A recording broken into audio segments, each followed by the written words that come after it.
ಸರಿ. ಬಸ್ನಿಂದ ನಮಗೆ ಬಿಸ್ನೆಸ್ಗಳು ಕಡಿಮೆ, ಏನು ಮಾಡೋಣ? ಇವತ್ತಿನ ಇದರಲ್ಲಿ ನಾವು ಏನು ನಾವು ಒಂದು 500 ರೂಪಾಯಿ 600 ರೂಪಾಯಿ ಬಾಡಿಗೆ ಹೊಡ್ಕೊಂಡು ಏನು ಜೀವನ ಮಾಡೋದು ಅನ್ನೋದು ಆಗಿದೆ.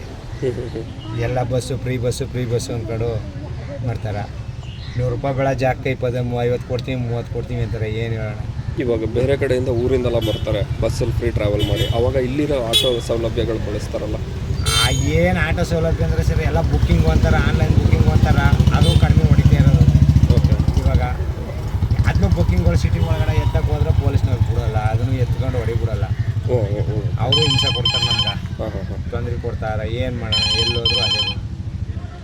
ಸೊ ಇವಾಗ ಒಂದು ಕಡೆ ಎಲ್ಲೋ ವಿದ್ಯಾರ್ಥಿಗಳಿಗೆ ಇದೆಲ್ಲ ಉಪಯೋಗ ಇದೆ ಅಂತೆಲ್ಲ ಇದೆಯಲ್ಲ ಸರ್. ವಿದ್ಯಾರ್ಥಿಗಳ್ಗಂದ್ರೆ ಅವರು ಎಲ್ಲ ಈಗ ಏನು ಗೊತ್ತಾ, ಎಲ್ಲ ಫ್ರೀ ಬಸ್ ಇರೋದ್ರಿಂದ ಹುಡುಗರು ಯಾರು ಹತ್ತಲ್ಲ. ಹುಡುಗರುಗಳು ಯಾರೋ ಒಬ್ರು ಬುಕ್ ಮಾಡ್ತಾವ, ಏನು ಗೊತ್ತಾ, 30 ರೂಪಾಯಿ 40 ರೂಪಾಯಿ ಈ ಬುಕ್ಕಿಂಗ್ಗಳು ಎತ್ಕೊಂಡು ಅಲ್ಲಿ ಪಿಕ್ 2 ಕಿಲೋಮೀಟ್ರು 1.5 ಕಿಲೋಮೀಟ್ರ್ ಪಿಕಪ್ ಹೋಗ್ಬೇಕು. ಈಗ ಡೈರೆಕ್ಟಾಗಿ ಬಂದರೆ ಹಲವಾರು ಜನಗಳು ಹೇಳಿರೋ ಮಾತೇನೆ, ಆಟೋ ಅವರಂದರೆ ಸ್ವಲ್ಪ ಜಾಸ್ತಿ ಬೆಲೆ ಇದು ಮಾಡ್ತಾರೆ. ಸರ್ ನಮ್ಗೆ ಆನ್ಲೈನ್ ಬಾಡಿಗೆ ಕೊಟ್ಟರೆ ಸದ್ಯಕ್ಕೆ ಅದು ಸಿಗ್ತಾ ಇಲ್ಲ. ಜಾಸ್ತಿ ಬಾಡಿಗೆ ಕೇಳಕ್ಕೆ ಇಲ್ಲಿಂದ ಸಾಬರ್ ಬಸ್ ಸ್ಟ್ಯಾಂಡ್ಗೆ 70 ರೂಪಾಯಿ ಕರ್ಕೊ ಹೋಗ್ತೀವಿ ನಾವು.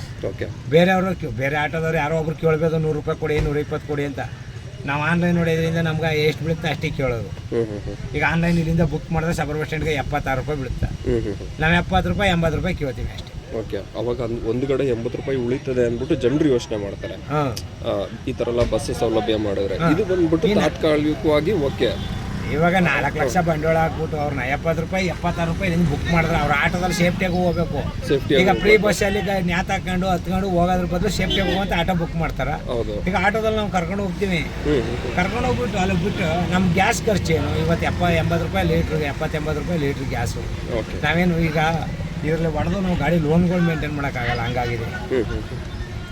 ಸೊ ಈ ಬಸ್ ಫ್ರೀ ಮಾಡೋದು ಕ್ಯಾನ್ಸಲ್ ಮಾಡೋದ್ರಿಂದ ನಮ್ಗೆ ಭಾಳ ತೊಂದರೆ ಆಗಿದೆ ಆನ್ಲೈನ್. ಹೌದಾ? ಇವಾಗ ನೀವು ಇಂಥವ್ರಿಗೆ ಈ ಥರ ಬೆಲೆ ಅಂತ ಇದೆಯಾ ಇಲ್ಲ ಎಲ್ರಿಗೂ ಒಂದೇ ಥರ? ಸರ್ ಎಲ್ಲ ಒಂದೇ ಥರ ಬಾಡಿಗೆ ಕೇಳಲ್ಲ ಸರ್. ಯಾರೋ ಒಬ್ರು ಕೈ ಬಾಡಿಗೆ ಹೊಡೆಯೋರು ಕೇಳ್ತಾರ.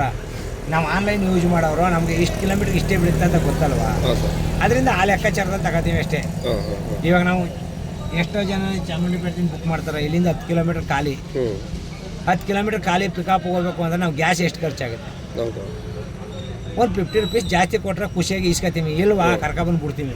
ಯಾಕಂದ್ರೆ ಆನ್ಲೈನ್ ರಿಸೀವ್ ಮಾಡಿಬಿಟ್ಟು ಎತ್ಬಿಟ್ಟು ಹೋಗಲಿಲ್ಲ ಅಂತಂದ್ರೆ ಅವ್ನು ಬಾಡಿಗೆ ಕೊಡಲ್ಲ. ಅವಾಗ ಸರಿ ಯಾವ್ಯಾವ ವಿಷಯಗಳು ಮಾಡಿದ್ರೆ ಅವಾಗ ನಿಮ್ಮ ಆಟೋ ಹುಡುಕ ಬರ್ಬೋದು ಅಂತ ನಿಮ್ಗೆ ಅನ್ನಿಸ್ತದೆ? ಏನು ಮಾಡೋಣ, ಈ ಫ್ರೀ ಬಸ್ ಇರೋದ್ರಿಂದ ನಾವು ಅದು ನಿಲ್ಸೋವರೆಗೂ ನಾವೇನು ಬಾಡಿಗೆ ಇದು ಮಾಡೋಕ್ಕಾಗಲ್ಲ. ಬಸ್ ಫ್ರೀ ಸರಿ ಸರ್. ಇವಾಗ ಬಸ್ ಸೌಲಭ್ಯ ಕೊಟ್ಟವ್ರೆ ನಾವು ಹೋಗ್ತೀನಿ, ಅದೇ ನಾವು ಬಸ್ ಸೌಲಭ್ಯದಿಂದ ಬೇರೆ ಸೌಲಭ್ಯ ಕೊಟ್ಟರೆ ಅವಾಗ ಇಲ್ಲಿ ಸ್ವಲ್ಪ ಆಟೋ ಓಡಾಡ್ತಾ ಇದ್ದೀನಪ್ಪ. ಜನ ಸಾಮಾನ್ಯವಾಗಿ ಜನ ಕೈ ಬಡಗನೆ ಎತ್ತೇ ಇಲ್ವಲ್ಲ. ಹೌದು, ಹತ್ತಾನೇ ಇಲ್ಲ. ಎಲ್ಲ ಒಬ್ರು ಆನ್ಲೈನ್ ಬುಕ್ ಮಾಡ್ತಾರೆ. ಆನ್ಲೈನಲ್ಲಿ ನೋಡಿ ಈಗ 2 ಕಿಲೋಮೀಟ್ರ್ 3 ಕಿಲೋಮೀಟ್ರ್ ಇರ್ತಾರೆ, ಅವ್ರು ಪಿಕಪ್ ಮಾಡೋಕೆ ಹೋಗ್ಬೇಕು.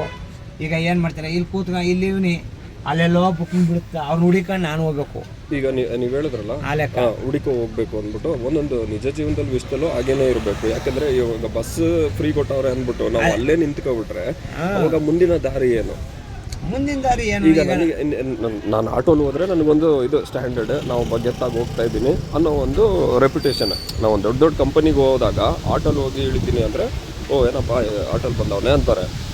ಬಸ್ ಫ್ರೀಲಿ ಹೋದ್ರೆ ಅಲ್ಲಿಂದ ಏನಪ್ಪ ನೀನು ಇನ್ನು ನಡ್ಕೊಂಡೇ ಹೋಗ್ತಿದ್ಯಲ್ಲ ಆಟೋಲ್ ಬರ್ಬಾರ್ದ ಅಂತಾರೆ. ಆ ಥರ ಎಲ್ಲ ಬೆಳವಣಿಗೆ ಯೋಚನೆಗಳು ಏನಕ್ಕೆ? ಸಾಮಾನ್ಯವಾಗಿ ನಿಜ ಆಟೋ ಮಾಡ್ತಾರ, ಬುಕ್ಕಿಂಗ್ ಮಾಡ್ತಾರ. ಇವಾಗ ಬುಕ್ ಮಾಡಿ ನಾವು ಅಕ್ಸೆಪ್ಟ್ ಮಾಡಿಲ್ಲ ಅಂದ್ರೆ ಏನಿಲ್ಲ. ಇವಾಗ ಅಕ್ಸೆಪ್ಟ್ ಮಾಡಿದ್ಮೇಲೆ ಕಸ್ಟಮರ್ ಇಲ್ಲೇ ಇರಲಿ, ಪಿಕಪ್ ಮಾಡಲೇಬೇಕು.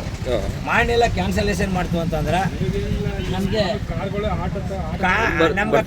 ನಮ್ಗೆ ವೈಟ್ ಬೋರ್ಡ್ ಕಾರು ರ್ಯಾಪಿಡ್ ಗಾಡಿ ಇದೆ, ನಮ್ಗೆ ಪ್ರಾಬ್ಲಮ್ ಆಗಿರೋದು ಅದೇ ಅರ್ಧ ಜಾಸ್ತಿ ಆಗ್ಬಿಟ್ಟಿದೆ ನಮ್ಗೆ. ಈಗ ನಾವು ಆಟೋದಲ್ಲಿ ಚಾಮುಂಡಿ ಬೆಟ್ಟಕ್ಕೆ 200 ರೂಪಾಯಿಗೆ ಹೋಗ್ತೀವಿ ಅಂತಂದ್ರೆ ಬುಕ್ಕಿಂಗು, ಕಾರ್ನವನು ಬುಕ್ಕಿಂಗ್ 200 ರೂಪಾಯಿಗೆ, ವೈಟ್ ಬೋರ್ಡ್ ಕಾರ್ನವನು ರ್ಯಾಪಿಡ್ ಸ್ಕೂಟ್ರನ್ನು ಹೋಗ್ತಾ ಇದ್ದಾನೆ. ಅವರಿಂದ ನಮ್ಗೆ ಅರ್ಧ ತೊಂದರೆ ಆಗಿದೆ. ಈ ಬಸ್ಸಿನ ಜೊತೆಗೆ ಇವ್ರದ್ದು ಅರ್ಧ ನಮ್ಗೆ ಭಾಳ ತೊಂದರೆ. ಅದರಿಂದ ಇವಾಗ ನಾವು 6,000-7,000 ಲೋನ್ ಕಟ್ಕೊಂಡು ನಮ್ಮ ಮನೆಗೆ ರೇಷನ್ ತಂದ್ಕೊಂಡು ಜೀವನ ಮಾಡೋದು ಭಾಳ ಕಷ್ಟ ಆಗಿದೆ. ಏನು ಮಾಡೋಣ, ಈ ಬಡ್ಡಿ ಸಾಲನೇ ಕಟ್ಟಮ್ಮ, ಮನೆ ಬಾಡಿಗೆನೇ ಕಟ್ಟಮ್ಮ, ಕರೆಂಟ್ ಬಿಲ್ ಕಟ್ಟಮ್ಮ, ಈ ಪರಿಸ್ಥಿತಿ ತಂದಿಕ್ಕಿದ್ದಾರೆ.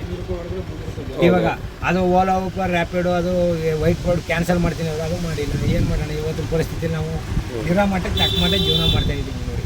ಇನ್ನೂ 1 ರೂಪಾಯಿ ಬೋನಿ ಇಲ್ಲ ಬೆಳಗ್ಗೆನಿಂದ. ಸುಮ್ಮನೆ ಅಲ್ಲಿಂದ ಇಲ್ಲಿಂದ ಅಲ್ಲಿಗೆ ಖಾಲಿ ಸುತ್ಕೊಂಡು ಇನ್ನು ಒಂದೇ ಕಡೆ ನಿಲ್ಲಿಸ್ತಾನೆ ಆಗಲ್ವಲ್ಲ ಅಂದ್ಬಿಟ್ಟು ನೋಡಿ ಆಶ್ರಮದ ಹತ್ರ ಇದೆ, ಆಶ್ರಮದಲ್ಲಿ ಅಲ್ಲೂ ಬಾಡ್ಗ ಅಲ್ಲೂ ಎಲ್ಲೂ ಬೀಳಿಲ್ಲ, ಅದಕ್ಕೆ ಈ ಕಡೆ ಬಂದೆ. ಹಿಂಗೆ ಇನ್ನು ಮುಂದೆ ಸಿಟಿ ಕಡೆಗೆ ಹೋಗ್ತೀನಿ. ಹಿಂಗೆ ನಮ್ಮ ಪರಿಸ್ಥಿತಿ.